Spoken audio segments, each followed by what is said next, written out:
এই তো আপনাদের আসামেরই কথা। কিছুদিন আগেকার ঘটনা, আপনাদের একটা আসামে নামি দামি একজন গায়ক পৃথিবী ছেড়ে চলে গেছে। নাম মনে আছে? কি নাম? জুবিন গার্গ, তাই তো? তিনি কতটা গান গেয়েছেন? কত হাজার? কয় হাজার? 40,000, ঠিক কি না?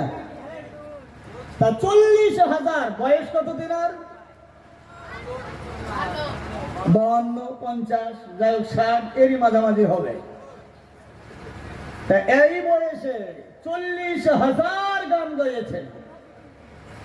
আমি বলছি যে 40,000 গানের ভিতরে সব থেকে সুপার হিট যেটা গান আছে, ওই গানটা আপনি হেডফোনে লাগিয়ে কানে লাগাবেন, একবার শুনবেন মজা আছে, দুইবার শুনবেন আরেকটু মজা, তিনবার হবে আরেকটু মজা পাবেন, চতুর্থবার হবে মজা একটু কমে যাবে, আবার শুনবেন আরেকটু কমে যাবে, এইরকম 6 বার 7 বার 8 বার 10 বার হয়ে যাবে।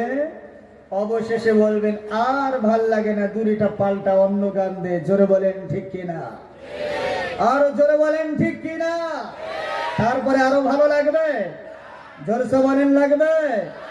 কিন্তু আমার আপনার নবীর উপরে যে কোরআন নাজিল হয়েছে, এর বয়স কত?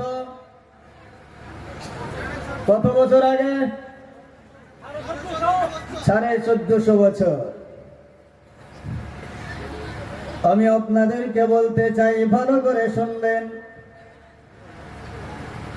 জুবিন গার্গ এত বড় গায়ক, 40,000 গান গেয়েছে। আমার ভাইয়েরা সবাই ভালো করে জানেন, একটা গান যদি 10 বার শোনেন তারপরে আর ভালো লাগে না।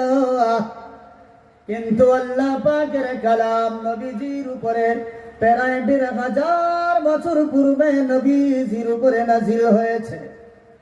মেরাজের রাত্রিতে আপনার আমার নবী মেরাজের রাত্রিতে আমাদের জন্য 50 ওয়াক্ত নামাজ এনেছিলেন। মনে আছে না নাই? আওয়াজ নাই, আছে না নাই? 50 ওয়াক্ত নামাজ। আসমানে অন্য অন্য নবীদের সাথে দেখা হয়, তেনারা জানিয়ে দেন নবী গো, আপনার উম্মতেরা বড় কমজোর হবে, তাই 50 ওয়াক্ত নামাজ তারা আদায় করতে পারবে না। আমি মেরাজের ঘটনা আপনাদের সামনে তুলে ধরব না, আমি আপনাদেরকে জানিয়ে দিতে চাই, নবীজি মেরাজের রাত্রিতে অবশেষে 5 ওয়াক্ত